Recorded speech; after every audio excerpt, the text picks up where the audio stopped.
Tumsifu Yesu Kristo. Bwana Yesu asifiwe. Amina. Assalamu alaikum.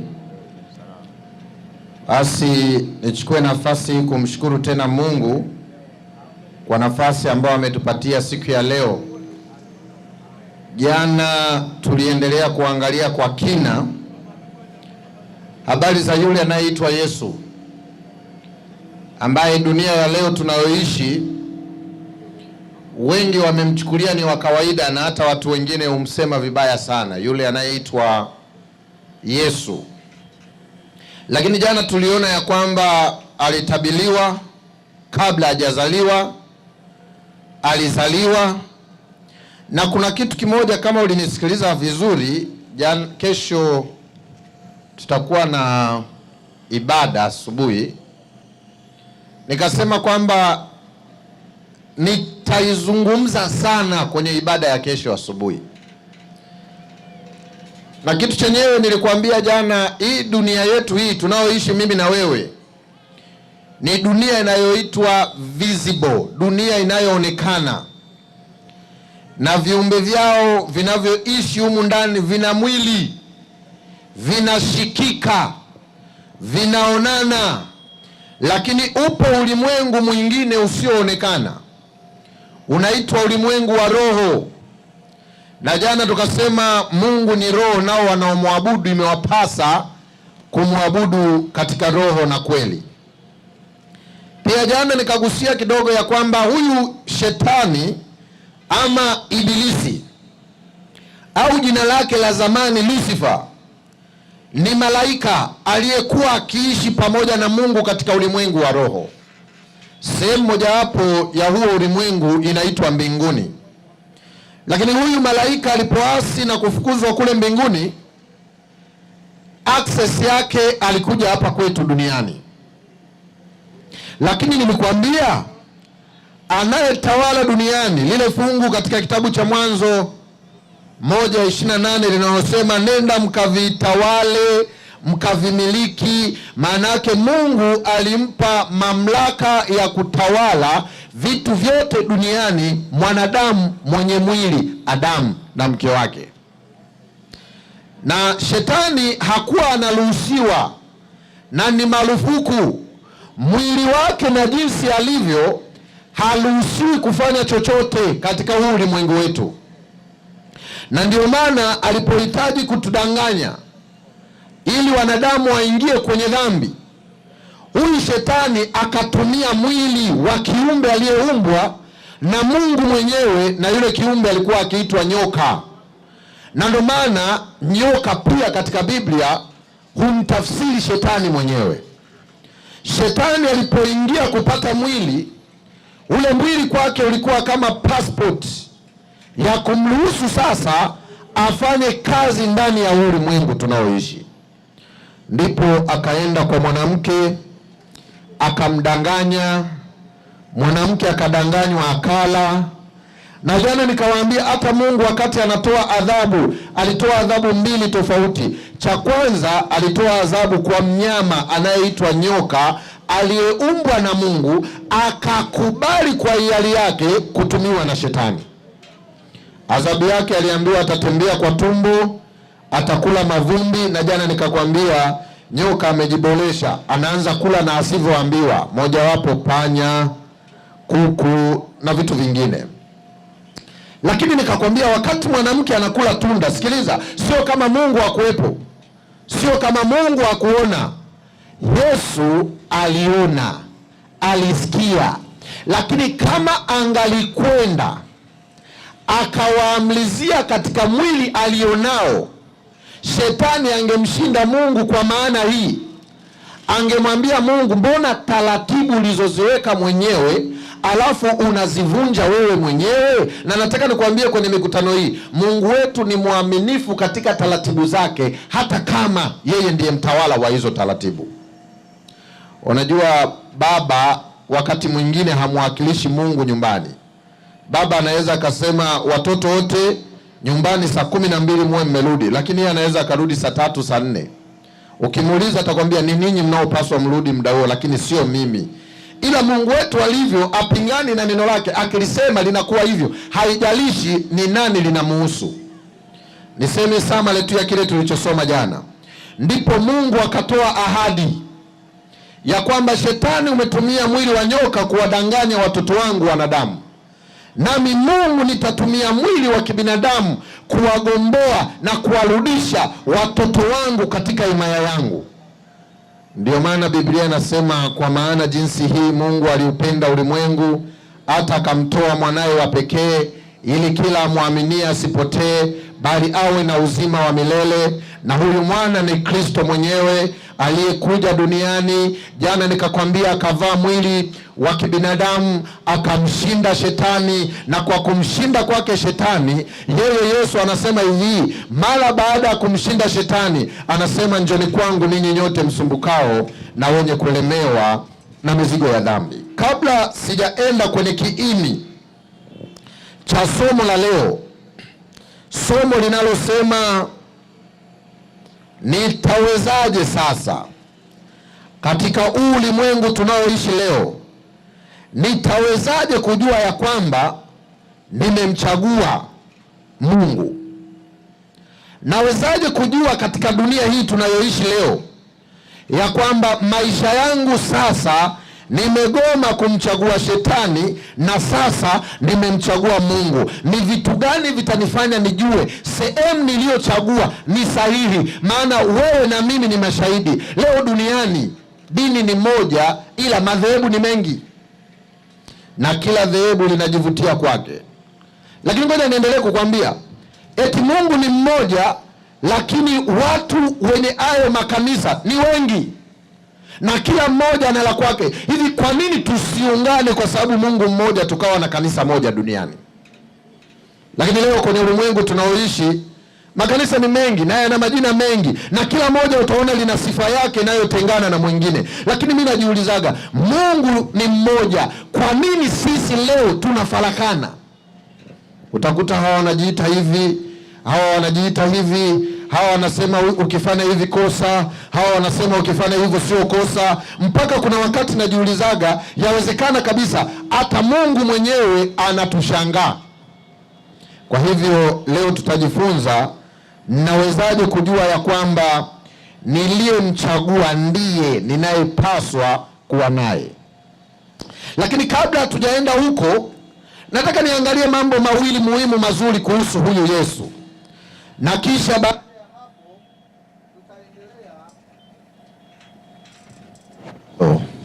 kisha baada ya hapo tutaenda kufikia hitimisho wa kile ambacho natamani tujifunze leo.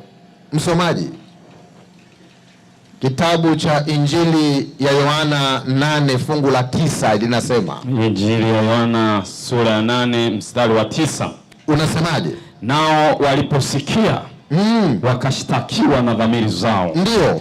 Wakatoka mmoja mmoja, wakianzia tangu wazee hata wa mwisho wao. Sikiliza vizuri. Akabaki Yesu peke yake, na yule mwanamke amesimama katikati. Hebu nirudie tena taratibu kwa uhakika. Kuna kitu kimoja nataka nikisisitizie. Nao waliposikia wakashtakiwa na dhamiri zao. Wakaona mioyoni mwao ni kweli kilichosemwa ni ukweli. Wakatoka mmoja mmoja. Baada ya kubaki kwenye huo ukweli, wakakimbia wakaondoka, wakianza tangu mzee, na Biblia inasema tangu mzee hata wa mwisho wao. Ndio. Akabaki Yesu peke yake na yule mwanamke. Alafu kinachonishangaza, aliyebaki sasa ni Yesu na mwanamke. Nisikilize vizuri. Kuna kitu cha msingi, ukinyelewa hapo utanyelewa somo la leo. Hapo anaposema amebaki Yesu na mwanamke, sio mwanamke mwingine, ni mwanamke mmoja kwenye Biblia anaitwa Mariamu wa Magdala. Na hii Magdala ilikuwa sio jina la baba yake. Magdala ilikuwa eneo lake la kazi na maarufu analojulikana. Yaani ingalikuwa leo labda wangelisema Mariamu wa Dar es Salaam. Labda wangelisema kama ni Dar es Salaam hapa ndani, wangelisema Mariamu wa Buguruni. labda wangalisema Mariamu wa Kinondoni. Kwa hiyo hilo jina Magdala sio jina lake, ni jina la mji ambao alikuwa akifanya shughuli zake. Na huyu dada shughuli yake kubwa alikuwa na Kiswahili bwana hakina maneno mazuri alikuwa anajiuza. Hivi ninyi watu nikisema hivyo si mlionielewa, punga mkono. Kia nani, watu wanaelewa. Huyu dada ili aishi anauza mwili wake kwa wanaume ili apate pesa aishi. Lakini kuna vitu vichache huyu dada, akili ya kibinadamu iliyochangamana na nguvu isiyo sahihi ilimfanya kuwa mwelevu.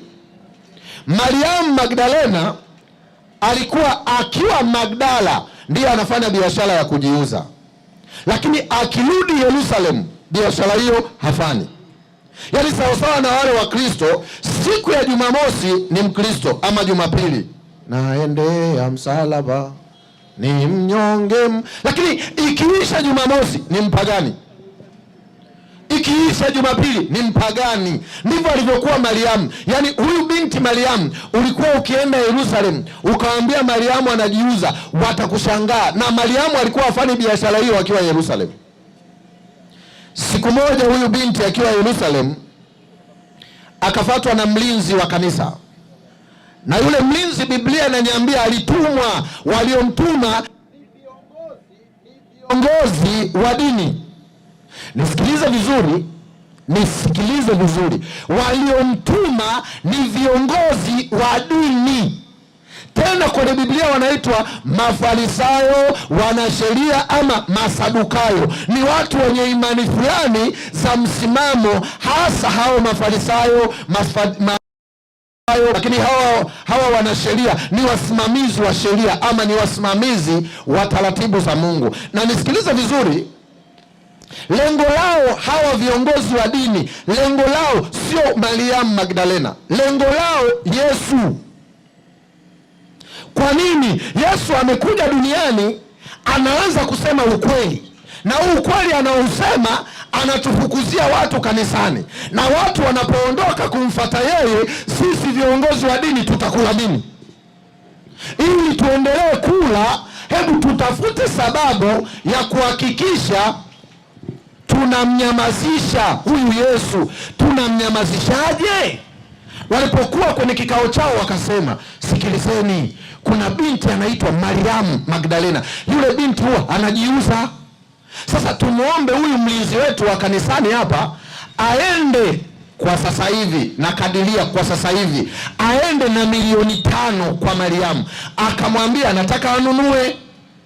Akikubali, wakianza tu haleluya, wakianza tu twendeni tukamkamate, na tukimkamata huyu binti atatusaidia kumpata Yesu. Tutampataje? Maana lengo lao ni kumuua Yesu. Kwa nini? Anasema ukweli. Tutampataje huyu Yesu? Tutaenda na Mariamu wa Magdala mpaka kwa Yesu, alafu tukifika kwa Yesu tutamuuliza swali ambalo wakisema ndio lazima auawe, akisema hapana lazima auawe.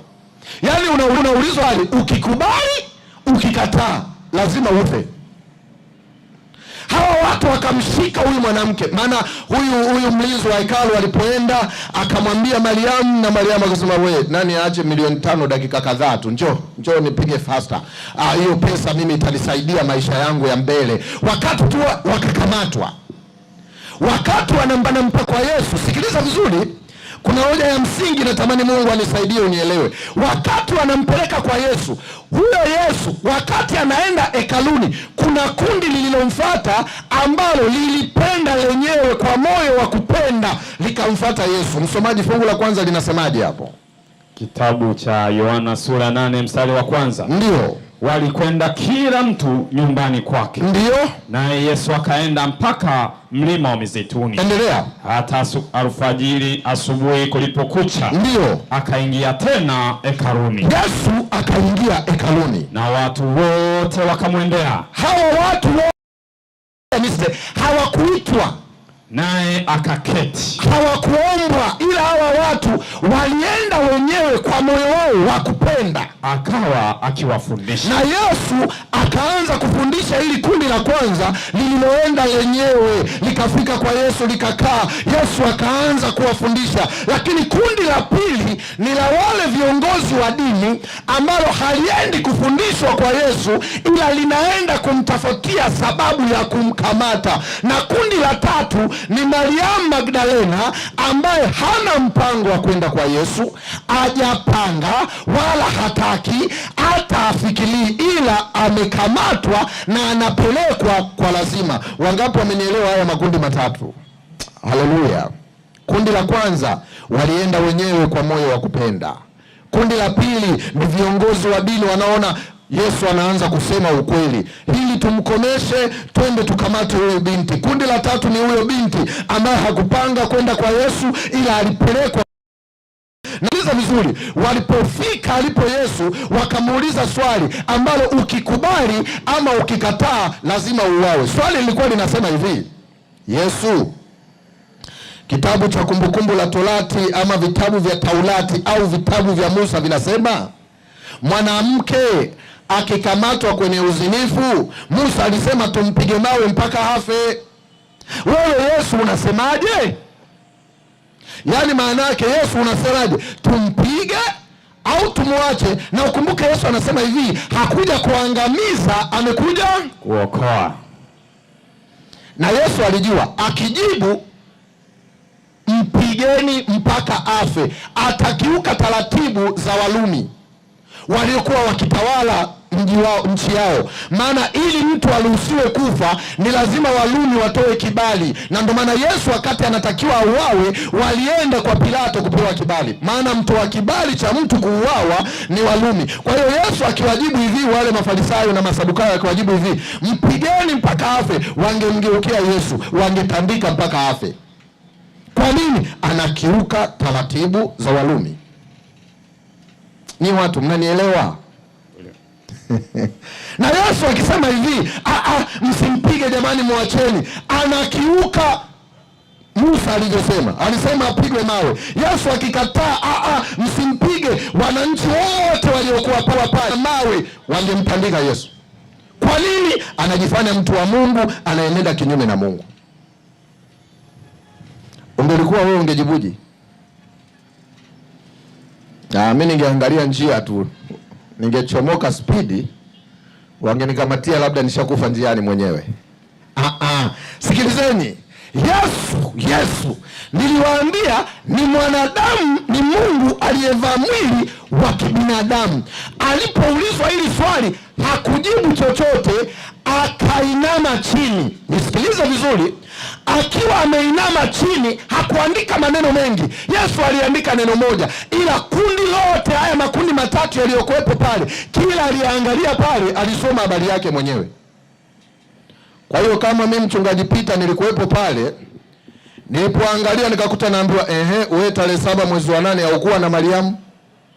Sasa nikisoma naona dhambi yangu imetajwa na Yesu. Nikiamka hivi najua watu wote waliokuwa pale wananisoma mimi. Cha kufanya naangalia tu, bado wananisoma hapa, naondoka kimya, wasije wakafanyeje mawe. Nataka nikwambie haki ya nani? Yesu fundi. Yesu akatutuma. Nilikuwa nasoma kwenye mtandao hivi siku kadhaa za nyuma, eti wanasema Wamarekani pia wanataka kutengeneza screen za namna hiyo airport.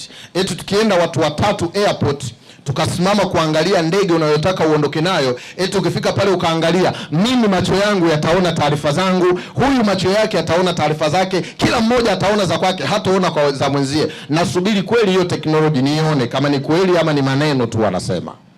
Sasa Mafarisayo waliompeleka Mariamu ili wampege Yesu wakakuta wanaambiwa, nyinyi mtaacha lini kufanya mambo ya unafiki? Mimi nasema iliyo kweli, ninyi mnaanza kusema uongo, na sasa mnanitafuta muniue. Mafarisayo wakaangaliana, we nani abaki hapa? Maana yote na wao akilini mwao wanajua hivi, yani ingalikuwa hapa hivi mlivyojaa wengi, yani mimi nichuchumae hapo nianze kuandika maneno, kila mmoja hapa aone la kwake, kuna mtu atabaki hapa? Yaani naongea na wewe ambaye jana ukulala nyumbani. Utabaki. Yaani mimi hapa nianze kuandika afu ukisoma unaona nakwambia wewe mzee wewe jana saa 4 ukwenda kwa Anita, wewe utabaki. Na wakati unasoma hivyo akili yako inajua wote waliokuwa hapa wanasoma hivyo. Ukishaona hivyo unasema hizi aibu ndogo ndogo unafanyaje? Ndio Yesu akashangaa, ameinama anachola. Alafu kilichoniuma mimi, nisikilize vizuri, kilichoniuma mimi, hata wale walioenda kwa Yesu kwa moyo wa kupenda kujifunza kwake, zilipoandikwa dhambi zao hawakubaki. Yaani walioenda kwa kupenda, walipoona mabaya yao yamesema, wakasema we sisi tulikuwa tunataka mahubiri tu mazuri, sio ya kuanza kuambiana ubaya wetu. Wakaondoka. Wale Mafarisayo na Masadukayo nao walioenda na waandishi, walipoona mambo yao mabaya na wakasema we Yesu tuheshimiane. Kidada cha watu Kimariamu cha Magdala kilipoinua naye macho kuangalia, akakuta Yesu anamwambia, hivi Mariamu, tabia hii mwanangu utaiacha lini? Mariamu moyoni mwake akasema hivi, na Yesu amethibitisha kweli mimi ni mdhambi na nililofanya ni dhambi. Nikisema nikimbie napoteza muda, bora nisubiri miguuni pake nani? Yesu. Haleluya. Haleluya. Amen. Unajua nimesema tu kwa ufupi. Unajua Mariamu wakati anapelekwa kwa Yesu, haujui tu, alikuwa anapelekwa kwa best friend wa kaka yake. Na nimesema tu kwa ufupi, wakati anapelekwa kwa Yesu, alipelekwa akiwa hana tanguo hii. Na anatembezwa katika mji. Yaani kama ni hii Mwembe Yanga, anatembezwa kutoka kule, anaenda kule Yesu alipo, kaanguka miguuni pa Yesu chini, yuko kwa best friend wa kaka yake. Na yawezekana wakati Yesu akienda kwa kaka yake, Mariamu anajifanya Mkristo. Haleluya Yesu. Bwana asifiwe. Mtu wa Mungu, maji juisi kande. Lakini sasa anakutana na Yesu na anajua anapelekwa kwa Yesu na yuko chini na anaona aibu, hanaona aya, anaona ubaya wa dhambi yake. Lakini kidada cha watu kinasema, niende wapi sasa? Nimeletwa kuuawa, ngoja tu nisubiri nini? Fungu la 10.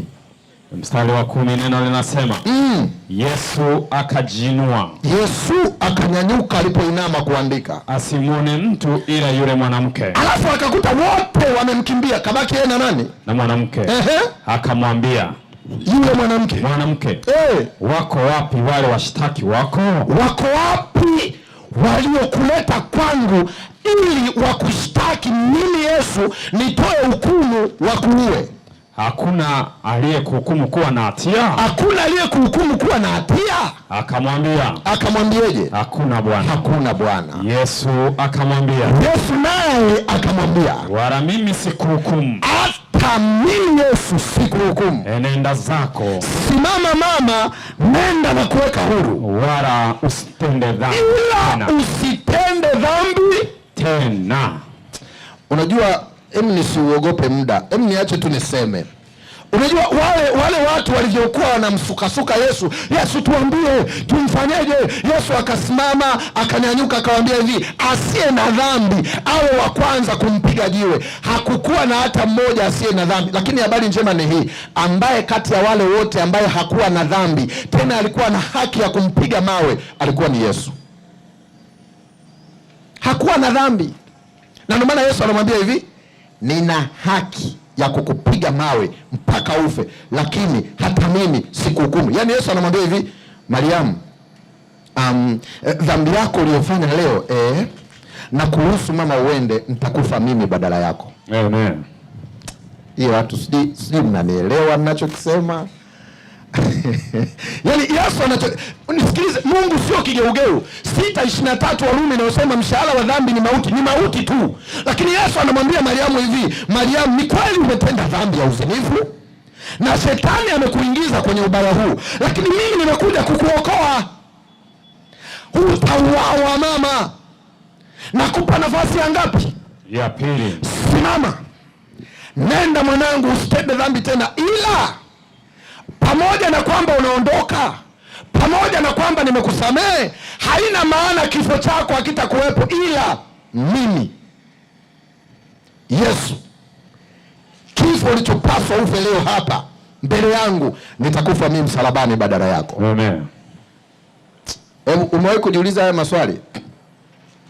Ungalikuwa we Mariamu wa Magdalena, ungeamka uondoke?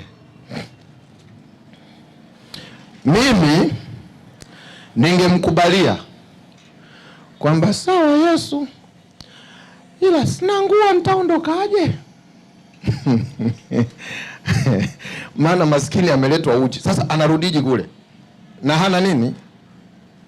Haleluya. Hebu hicho kisa tuishie hapo. Kuna somo langu lingine mbele nitaendelea. Nini nilikuwa ninatafuta kwenye hichi kisa? Nini nataka tujifunze kwenye hichi kisa? Leo hii duniani kuna sisi viongozi wa dini hatuko tayari kusema ukweli kwenye Biblia, na lengo letu, makanisa yetu, sio ili watu wakutane na Yesu, ili watu watusaidie tuishi. Yaani tuna makanisa, lengo letu sio kuwapeleka watu mbinguni. Lengo letu sadaka yako ili mimi mchungaji niikule, niwekeze kwenye maisha yangu, na nakupiga mikwala mizito lazima uje leo kwenye dunia hii. Na pindi wanaposimama wale wanaosema ukweli, wasiosema ukweli hawafurahi. Ndio sawasawa na Mafarisayo na Masadukayo. Walipomwona Yesu anasimama kusema ukweli wakakasirika, maana watu wakijua ukweli watakuwa huru na watamfuata Mungu wao. Na kwa mantiki hiyo wakatafuta sababu ya kuuvunja ukweli usisikiwe na watu. Lakini cha pili ambacho kimeniuma, kuna watu walimfuata Yesu sio ili awaambie ukweli, ila walikwenda kwa Yesu kwa sababu alikuwa ni mtu maarufu na anahubiri vizuri na ana visa vinavyowafurahisha. Lakini Yesu alipoanza kusema ukweli wa maisha yao, wakaona hapana, hatuwezi kuambatana na msema ukweli, ngoja tuendelee kuambatana na shetani wetu msema uongo. Lakini habari njema ni hizi. Binti wa watu, nitumie hili neno ingawa sio zuri, binti wa watu malaya, aliyedharauliwa, jamii haikumpenda, hakuna mtu aliyemuona wa maana, akapelekwa kwa Yesu ili auawe. Akakutana na Yesu aliyekuja kukomboa. Yesu akamsamehe dhambi zake na akachukua dhamana ya kufa kwa ajili yake. Yesu akamruhusu aende, na yule binti akaenda akiwa mpya kwa upendo na kusamehewa kwake. Leo hii yule mwanamke anaitwa Mariamu Magdalena ndiye binti wa kwanza, ndiyo mtu wa kwanza kumwona Yesu alipofufuka. Amen. Alibadilishwa akawa mtu mpya na mambo yake ya kale yakapita, maana alikuwa amekutana na Yesu. Nisikilize, natamani leo mimi na wewe tujifunze hivi, ukweli duniani ni upi? Maana Biblia inasema katika Injili ya Yohana 17:17. Injili ya Yohana sura 17 na mstari nao wa 17. Neno linasema, sema rafiki yangu, watakase kwa ile kweli, neno lako ndiyo kweli. Biblia inasema hivi, uwatakase kwa ile kweli. Na hiyo kweli ni nini? Ni neno la nani? La Mungu. Alo? Yes. Mwanzo 1:3. Mwanzo sura ya kwanza mstari wa 3, neno la Bwana linasema. Sikiliza, hilo neno ambalo tunaambiwa ndio ukweli, ni neno la Bwana ambalo linasema, Mungu akasema. Mungu mwenyewe akasema neno lake, iwe nuru, iwe nuru, ikawa nuru. Kwa hiyo ukweli, nisikilize uliyekuwepo hapa, usiniamini hata mimi niliyesimama hapa. Kama nitaongea mambo yangu, kaa mbali na mimi, lakini kama nitaongea neno la Mungu ambalo ndilo ukweli tunaopaswa tujifunze, huyo ndiye tunahitaji tumsikie kutoka kwake. Maana hatutaki kumsikia mtu, tunataka tumsikie Mungu, na ukweli unatoka kwa Mungu. Na tuliona katika Biblia ukweli wa Mungu ulikuwa mkila mtakufa, uongo wa shetani ulikuwa mkila mtakufa. Na sasa, hadi sasa ninavyoongea na wewe, bado Mungu ana neno lake linalosema ukweli. Zaburi 119 msomaji 105 inasema, Zaburi 119 mstari wa 105, neno linasema, semaje? Neno lako ni taa ya miguu yangu. Neno la Mungu ni taa ya miguu yetu na mwanga wa njia yangu. Unajua kazi ya taa ni kumulika giza litoke. Giza linawakilisha uongo na mwanga linawakilisha ukweli. Leo hii duniani kuna uongo mwingi. Yaani kama kuna sehemu kuna uongo duniani leo, kuna uongo mwingi. Na nisikilizeni vizuri wenzangu, mpaka inafikiwa kipindi wako watu duniani wanampenda kweli Mungu na wanamuhitaji kweli Mungu, lakini wanachanganyikiwa, maana uongo umekuwa mwingi kwenye hii dunia na watu wanajua kuongopa. Yaani iko mifano mingi, wewe ni kuombe tu usipange kukosa. Leo hii tuna mifano mingi ambayo sio ukweli, ila ni uongo ulioaminika kuwa kweli. Na je, hili neno linaloambiwa ndilo kweli? Ni neno gani? Liko wapi? Lipoje? Nisikilize vizuri. Biblia inasema hivi katika Mwanzo. Jamani, hili fungu tumelisoma sana. Leo tusilisome, nilihadisie.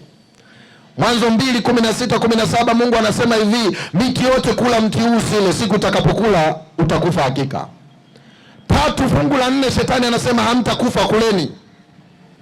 Uongo ukaanzia hapo. Neno la Mungu lililosemwa la kwanza, msi. Yes. Alo?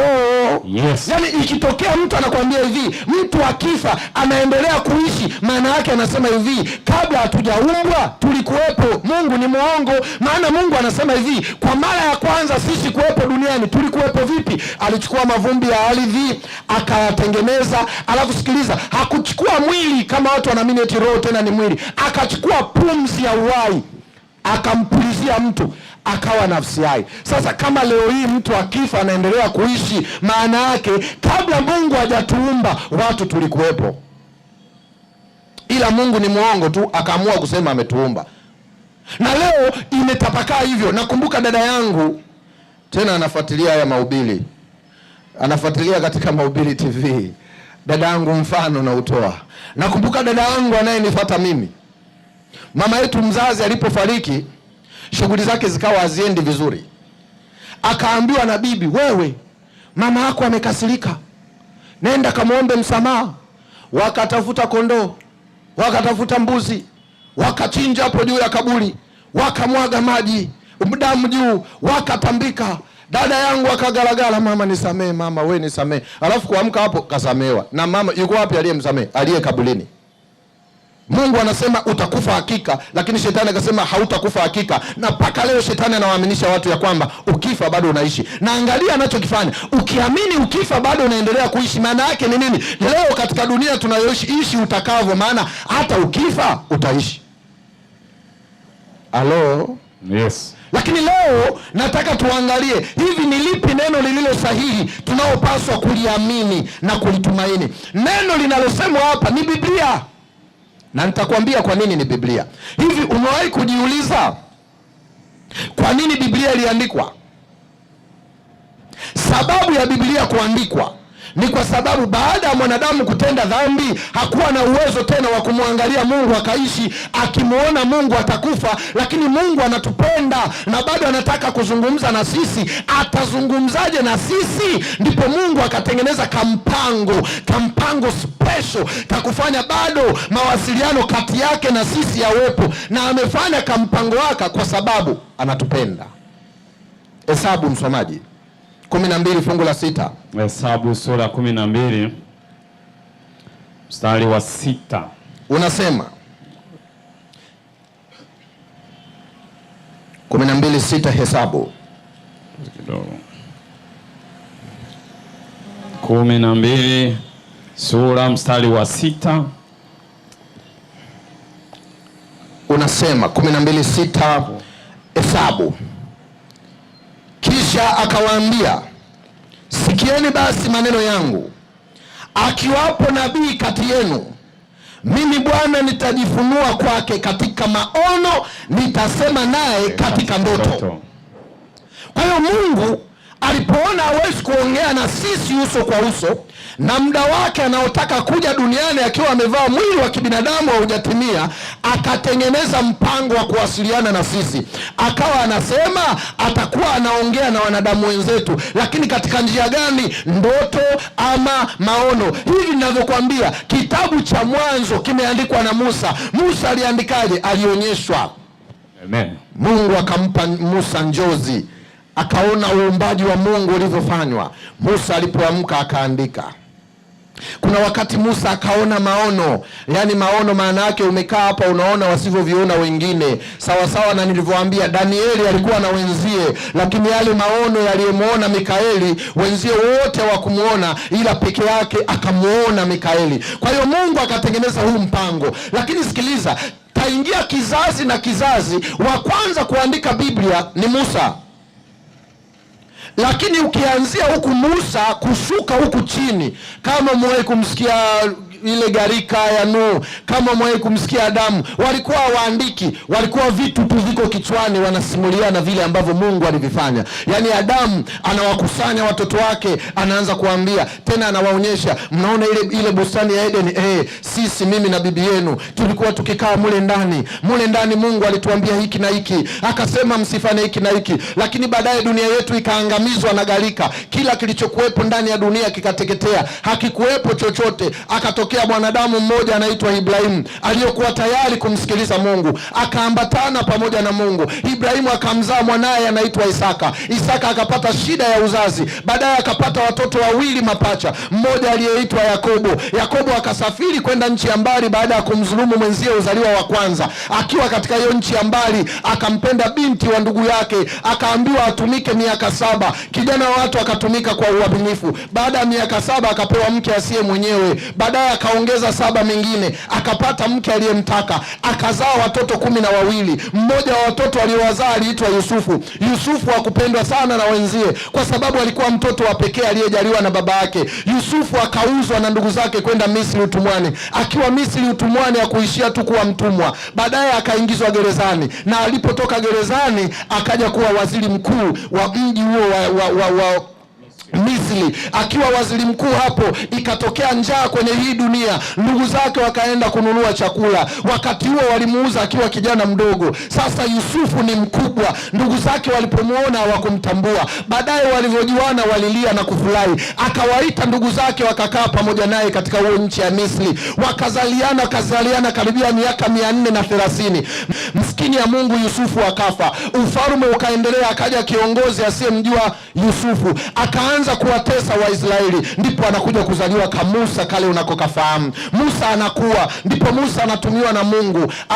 Mwanzo Musa alitumia jitihada za kibinadamu ili awaokoe Waisraeli katika nchi ya utumwa, lakini Mungu akamwambia Musa, hapana, hauwaokoi wewe, na waokoa mimi, ila nitatumia mwili wako. Ninachohitaji ni password za mwili wako ili nikutumie kuwatoa watu wangu. Mungu akamtoa Musa Misri, akampeleka Midian, akakaa naye miaka ya kutosha 40, kisha akamtuma akawatoe wana wa Israeli. Ndipo Musa akaanza kitabu chake cha kwanza kukiandika, ni kitabu cha Ayubu. Kama unakifahamu, alikuwa anaandika hicho kitabu akiwaonyesha watu changamoto na maumivu duniani. Si kila maumivu Mungu anachuchukia. Kuna maumivu mengine kwa sababu Mungu ameandaa mazuri. Kuna aina nyingine ya maumivu kwa sababu Mungu anahitaji usikivu wetu umwelekee yeye. Kisha akaandika kitabu cha Mwanzo, akaandika kitabu kinachofuata Kutoka, akaandika kitabu cha Hesabu, akaandika kitabu cha Mambo ya Walawi, akaandika kitabu cha Kumbukumbu la Torati. Hakuandika aliyoyataka yeye, ila aliandika Mungu aliyomwagiza,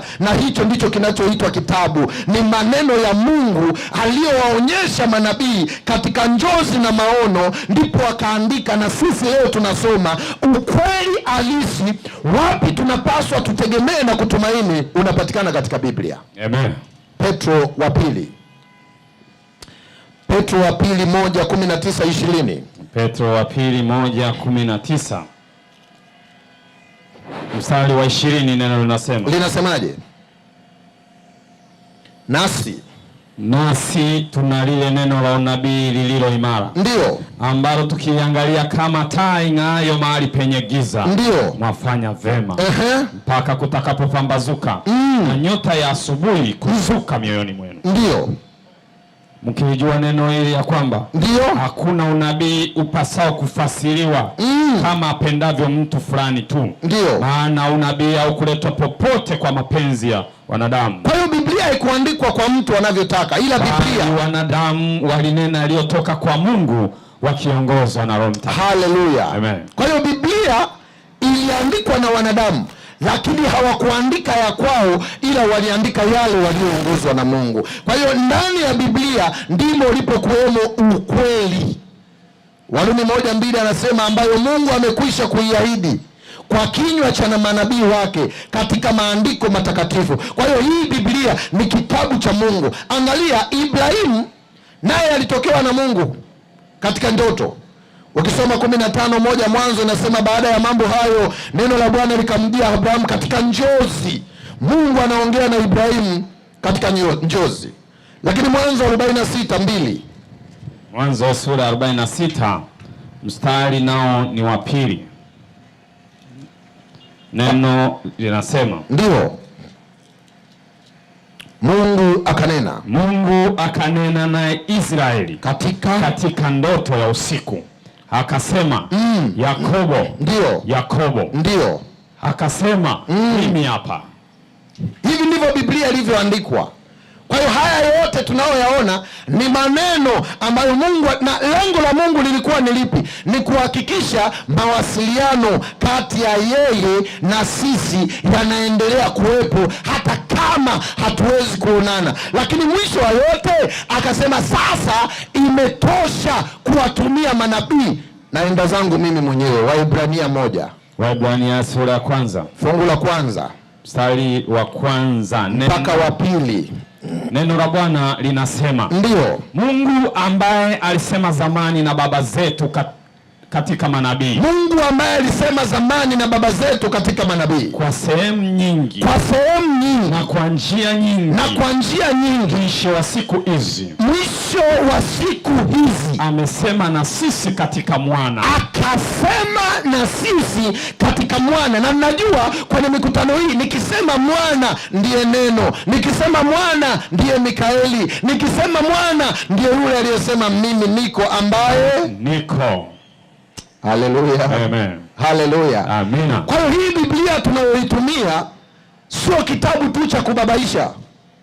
Ni kitabu cha Mungu mwenyewe ambacho aliwatumia wanadamu kukiandika. Aliwatumiaje? Njozi, maono, kisha wakaandika. Haleluya. Amen. Haleluya. Amina. Efeso 2:20. Efeso sura ya 2 20.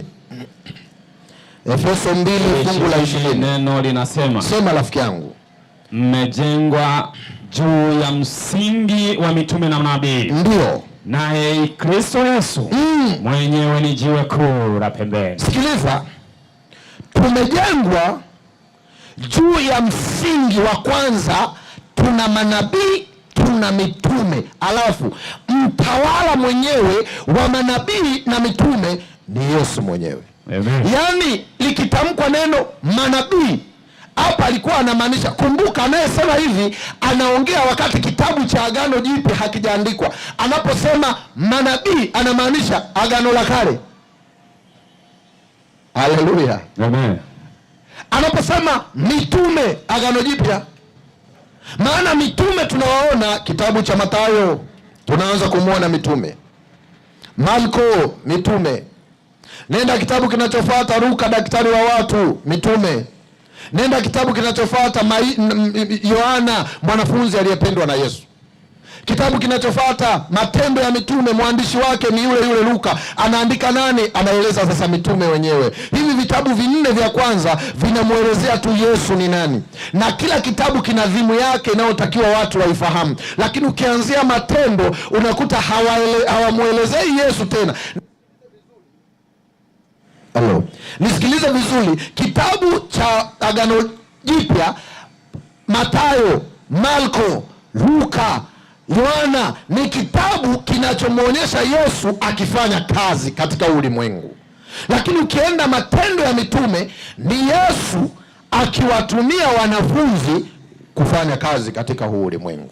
Sasa angalia mfano mmojawapo wa uongo mkubwa uongo wa ajabu. Leo hii kuna watu wanasema hivi, Agano la Kale Yesu alipokufa msalabani, liligongelewa msalabani, halipo. Aya, hebu tukubali Agano la Kale halipo, na huyu anayekwambia halipo na tukikubaliana naye halipo, kama ni mwanaume ama ni mwanamke, nenda nyumbani kwake, muombe mtoto wake umchinje. Mwambie nimekuja naomba nichinje mwanao uone. Hujui dhambi, kajua wapi ni dhambi kuchinja? Kwenye amri 10. Amri 10 ziko Agano Jipya la Kale? La Kale. Leo hii kuna watu wanakataa kabisa, wanakwambia Agano la Kale halipo. Yesu alipokufa msalabani, liligongelewa msalabani. Agano la Kale ni la zamani, sasa tuko kwenye Agano Jipya. Anasahau leo hii hatuui, hatuzini, hatuibi, ni kwa sababu kuna Agano la Kale. Lakini tukisema Agano la Kale tuliondoe, haki ya nani? Hatutaishi kwa amani hapa duniani. Hivi imagine mwanaume anakuja nyumbani kwako anakuambia leo ondoka nitalala kwako. Alafu unaanza kumwambia unalalaje kwangu na unajua hiyo ni dhambi ya uzinifu. Anakuambia Agano la Kale alipo. Sasa hivi tuko Agano Jipya. Maisha tu yaende. Angalia, Yesu mwenyewe alilisema hilo. Mathayo, msomaji, 13. Mathayo sura ya 13. Na huo mstari wa 51-52. 51 inasema Yesu aliwauliza, ndio, mmeyafahamu hayo yote? Yesu akawauliza, mmeyafahamu hayo yote? Wakamwambia, naam. Akawaambia, kwa sababu hiyo kila mwandishi mwenye elimu ya ufalme, sikiliza vizuri, kila mwandishi mwenye elimu ya ufalme wa mbinguni ndio amefanana na mtu mwenye nyumba atoae katika hazina yake ndio vitu vipya na vitu vya kale. Yani Agano Jipya na Agano la Kale. Lakini leo uongo wa shetani unaendelea kudumishwa leo duniani. Kuna watu wanakataa kabisa, wanakuambia Agano la Kale halipo, sasa ni Agano Jipya, wakati Mungu anasema yeye sio kigeugeu. Mungu akiwa kigeugeu tutapoteza muda kuwa naye. Yaani akiwa kigeugeu hata sasa hivi hapa tunamsubiria aje atuchukue, kumbe mwenzetu kashageuka, kagaili. Mungu akisema amesema, habadiliki na hafuti. Na anasema hivi, walimu wenye hekima tena ya kimbingu ufundisha mambo yaliyo ya kale na mapya kwa watu wao. Amen. Uongo unaoendelea mpaka sasa duniani. Hebu tunavyoendelea hivi tujiulize haya maswali. Tujiulize tu, maana tusiwe na majibu. Majibu tutayapata mbeleni. Tujiulize haya maswali.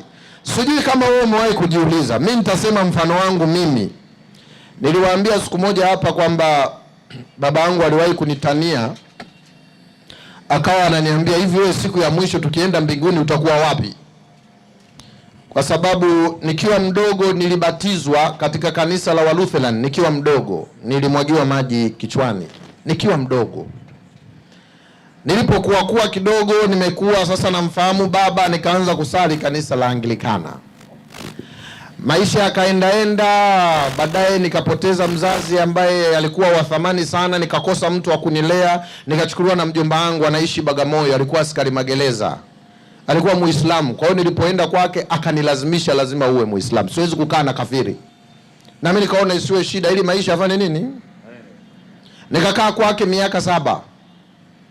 Nilipotoka miaka 7 nikaendelea huko, nikakutana na binti mmoja makini, nikasema huyu naoa. Akaniambia ili unioe njoo Roman, na mimi nishapenda, sikubisha. Huyo. Siku moja alipogaili tu tusioane, na mimi nikagaili vile vile. Siku moja miaka ya nyuma nilikuwa napita kwenye mkutano mzuri sana. Mkutano wa walokole, haki ya nani niliupenda. Unajua kipindi hicho, kama wale wenye umri wangu watakumbuka, kuna wimbo wa kidunia uliingia ulikuwa unaitwa Kwasa Kwasa. Na ule wimbo tulikuwa tukicheza lazima ufanye miguu hivi. Kwasa Kwasa. Sasa usinione hivi, nilikuwa mnenguaji mzuri. Hinde moni, hinde Hinde, hutaamini kama ni mimi. Naogopa nikijaribu hapa mtafuta ushirika. Sasa nikapita nikakuta, kuna sebene ya Yesu. Umewahi kukutana nayo? Nikakuta wale mastage show pale kwenye mkutano kama huu kabla hawajaanza. Nikasema hapana, huku ndo kwenyewe. Na mimi sikuchelewa nikaingia zangu. Na ninakwambia nilikuwa nikisema siendi kanisani, mchungaji ananibembeleza niende. Maana sijisifii, niko vizuri. Kwa hiyo ilikuwa ikipigwa tu anakuja au wadi utaamini kama ni mimi. Niko tu hapo washiriki yani nimechangamka vibaya sana. Ndipo kwa coincidence maisha haya nikaenda, nitawahadisia siku moja mbeleni. Ndio nikakutana na hawa watu ambao niko kwao mpaka leo, nina miaka 16 niko humu. Baba akawa ananitania, hivi wewe mwanangu, kule mbinguni Mungu akianza kuita watu wake, wewe utakaa wapi? Ananiambia haya, akianza haya Lutherani upande huu, mimi huyo. Sijapumzika kidogo ndo najiandaa nikae nasikia Anglikana, naambia jamani nakuja dakika chache nakuja. Sijapumzika huku nasikia Romani, narudi.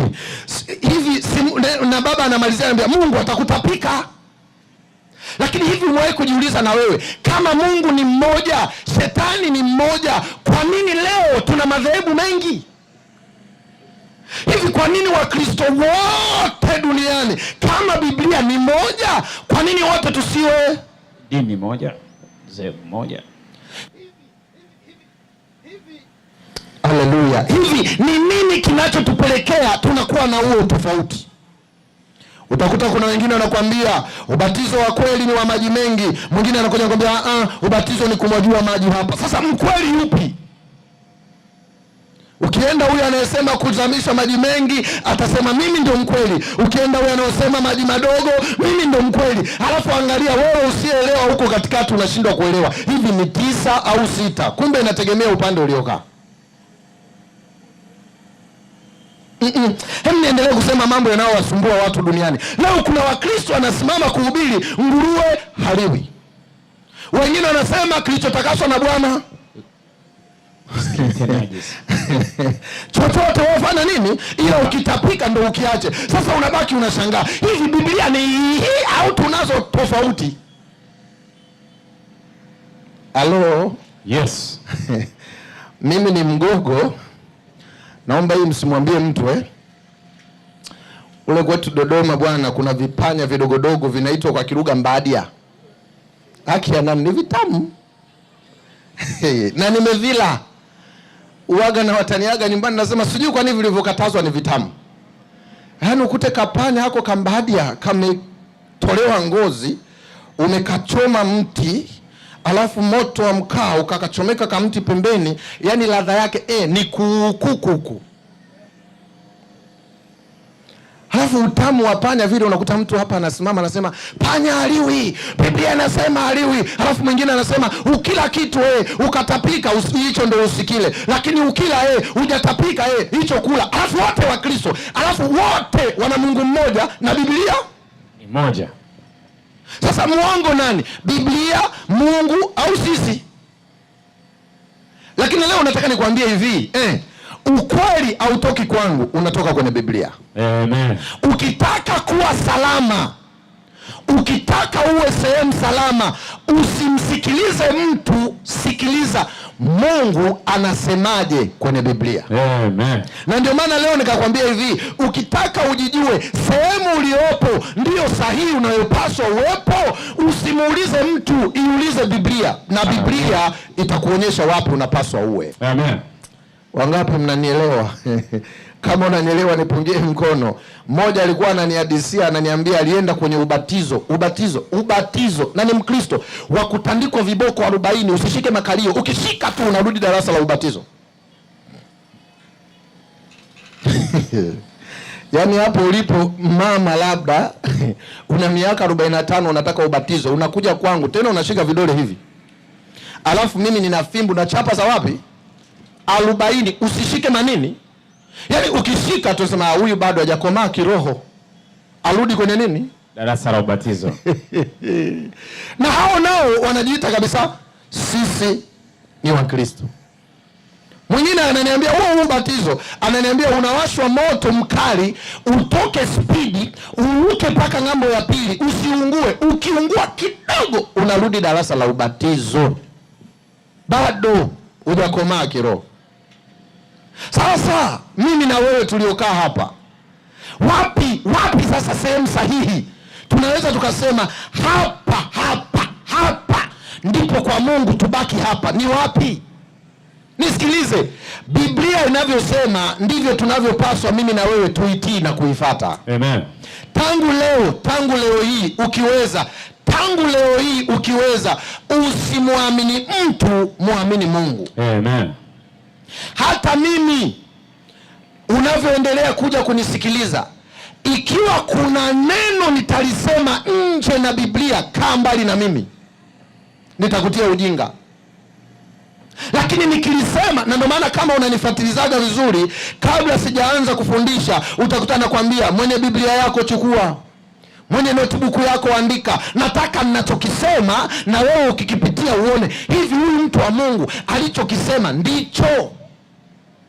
Maana leo wanaosema ni wengi, na ngoja niwatahadharishe, samanini sana. Dunia ya leo watu hawafundishi ukweli. Sasa hivi watu wanafundisha miujiza. Yaani unakuta mchungaji anasema ukitaka gari njoo kwa Bwana utapata gari. Alafu ukishapata gari ufi. Umepata gari ufi. Ukitaka ukiwa na ugonjwa wowote, una kansa, njoo kwenye mikutano, Bwana atakuponya. Umeponywa kansa alafu hufi. Na kuuliza ufi? Nakufa. Umekuja hapa nimekuombea, kansa imepona, utaishi milele? Unakufa. Angalia watu tulivyokuwa wajinga, tuko tayari kukimbilia kwenye miujiza ya muda mfupi isiyotatua tatizo. Yaani utapona lakini utakufa. Utapata gari lakini utakufa. Lakini ukija kumfundisha mtu ukweli wa maisha, Mungu anavyotaka. Nisikilizeni Wakristo wenzangu na wale msio Wakristo, Mungu hahitaji tu utajiri, Mungu hahitaji tu kukuponya magonjwa. Mungu anahitaji ujue ukweli, umchague yeye, uishi milele. Amen.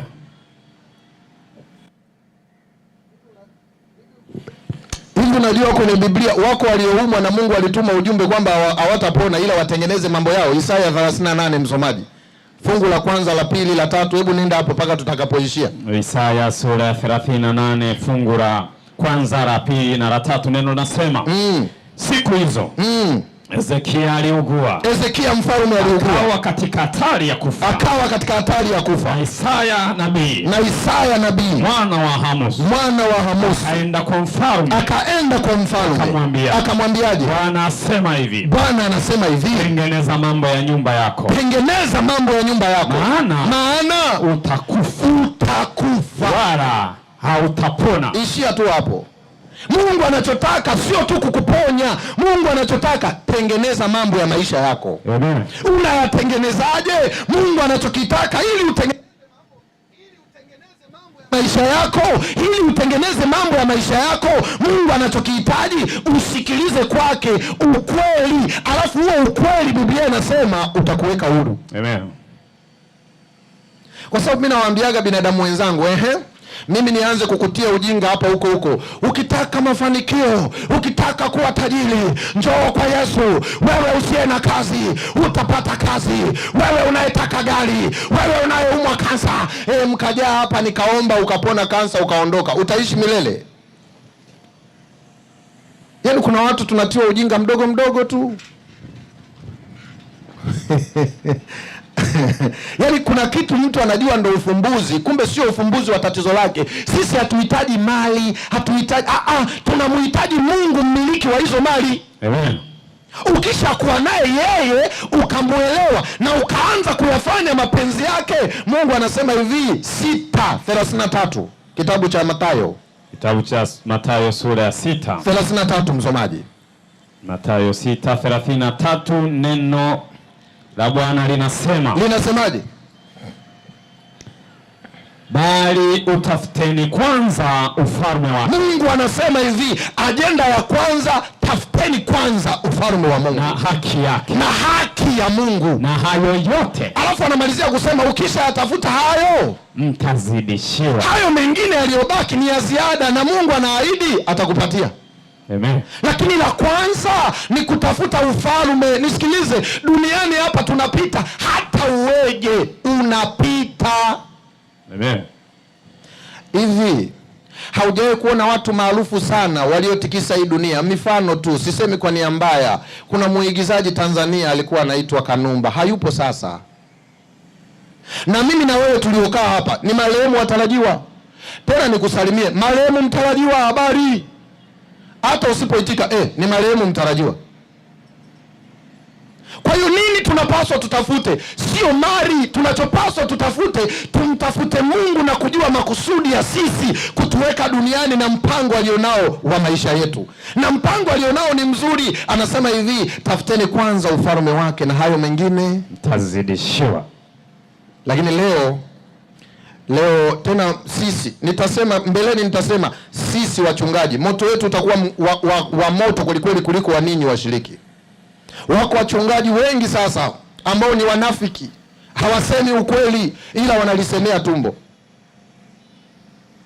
Wao wamefanya dini ni biashara, sio kusema ukweli. Watu wajue wanapaswa kuishiji na kujitoa kwa huyu Mungu. Na ndio maana nakusisitiza, juma hili Mungu akitubariki, kuanzia kesho jioni na kuendelea, tutaendelea kuiuliza Biblia ituambie hivi, ukweli ni nini? Unajua imani chanzo chake ni kusikia. Na Biblia inasema kusikia huko huja kwa neno la nani? 10:17. Sijui nitakuwa nimepatia hilo fungu. Kitabu cha Warumi sura ya 10 mstari wa 17. Inasema, neno la Bwana linasema, sema rafiki yangu, basi imani chanzo chake ni kusikia. Ndio. Na kusikia huja kwa neno la Kristo. Hakuna kitu kingine cha msingi wa imani isipokuwa ni maneno ya Bwana wetu Yesu Kristo. Timotheo wa pili 3:16-17. Timotheo wa pili 3:16-17. 3:16 na 17 inasema, kila andiko lenye pumzi ya Mungu ndio lafaa kwa mafundisho, na kwa kuwaonya watu makosa yao, na kwa kuwaongoza, na kwa kuadibisha katika haki. Kuna wakati tutaadabishwa, lakini katika haki, ili mtu wa Mungu awe kamili, amekamilika, apate kutenda kila tendo jema. Haleluya. Kila andiko la Bwana. Kwa hiyo tangu sasa andiko la Bwana ndiyo iwe siri ya mafanikio yetu na si jambo lingine lolote lile. Msomaji, Zaburi 119:89. Zaburi 119:89 inasema, 89 inasema, neno la Bwana linasema, ndio, Bwana, neno lako lasimama imara. Neno la Mungu lasimama imara mbinguni hata milele. Haleluya. Amen. Haleluya. Amen. Nikuombe Mungu akitubariki, tuanze sasa kuiuliza Biblia inasemaje. Na nisikilize vizuri, hata kama hauna Biblia, kuanzia kesho jitahidi uwe nayo, ama nunua kidaftari kidogo uandike.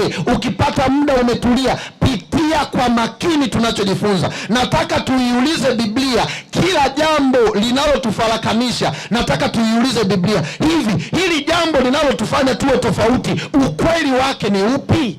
Na nikuombe unayenisikiliza, usiwe wale Mafarisayo niliowataja mwanzo.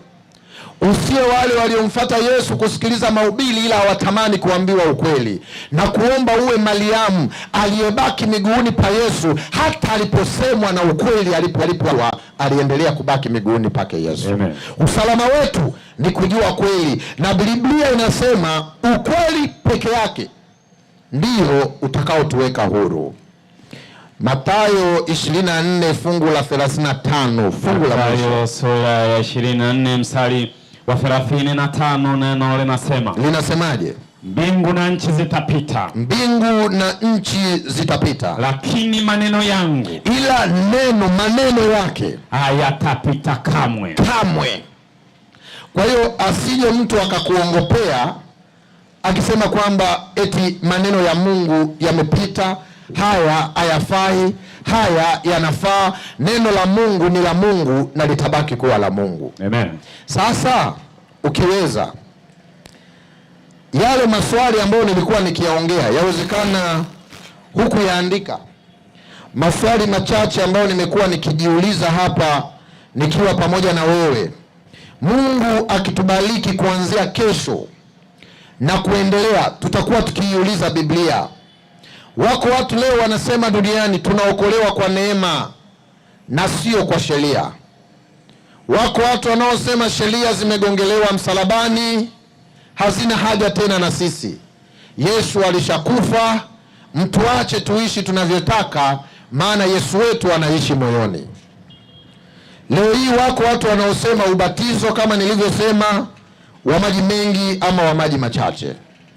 Wako watu wengi wanaosema leo wanyama hawa wamekatazwa, lakini wengine wanasema kiingiacho kinywani akimtii mtu unajisi, bali kitokacho kinywani. Lakini wako wanaoamini mtu akifa anaendelea kuishi. Nimekutana pia na imani ya Kikristo inayoamini kwamba hii dunia yetu haitaharibiwa, ila Mungu tu atarudi na hizi nyumba nzuri tunazoziona tutazimiliki sisi Yesu ajapo mara ya pili. Ipo imani inasema, mafundisho actually inasema kwamba mtu akifa anaenda kwanza sehemu kukaa kwa muda. Ukienda kaburini ukamlimia, ukasafisha kaburi, ukaja kwa mchungaji ukamtolea sadaka ya fedha, basi mateso yake yanapungua, na ukiendelea kufanya hivyo mateso yake yanapungua, anasamehewa, anatoka kwenye hali mbaya, anaingia mbinguni. Hivi kama ni hivyo, basi mbinguni wanaokwenda ni matajiri, maskini hatutafanya nini? Maana maskini ndugu yako akifa, ukaenda ukaambiwa utoe hayo mahela ili yahamishwe, unayatolea wapi hayo mahela? Na ingalikuwa hivyo basi mbingu ingekuwa matajiri tu, na yani hata sisi wengine bora tungefanya shughuli zingine. Lakini wako watu wanaoamini hivyo. Sasa nisikilize, tuachane na watu ama imani na namna wanavyoamini. Mimi na wewe sasa tuungane kuiuliza Biblia yenyewe. Biblia inasemaje? Wangapi wananiambia Mungu tupatie uhai kuanzia kesho tuwe pamoja? Simama tuombe pamoja. Simama tuombe pamoja rafiki yangu. Msomaji, tuongoze kwa ombi rafiki yangu. Tuombe. Mwenyezi Mungu mwingi wa rehema na fadhili, asante kwa neno lako ambalo tukilifahamu linatuweka huru. Jioni ya leo tunajisalimisha kwako. Kila aliyesikia tufundishe kwa njia ya Roho Mtakatifu. Tufundishe ili tukujue wewe Mungu wa pekee wa kweli na Kristo Yesu uliyemtuma. Tusaidie kuyaacha yote na kukufuata wewe. Hali tulipodanganyika tuondoe katika udanganyifu. Akili zetu tuzifungue, tujue ni nini yaliyo mapenzi yako. Kila mmoja atakapoondoka jioni ya leo, kwa neema yako ikikupendeza, sawa na mapenzi yako, kesho panapo majaliwa turejeshe tena kwa utukufu wa jina lako. Tufundishe, zungumza nasi, tembea nasi tunapotawanyika jioni ya leo. Tulinde na ututunze, ni katika jina la Yesu nakushukuru. Amina. Amina. Mungu awabariki.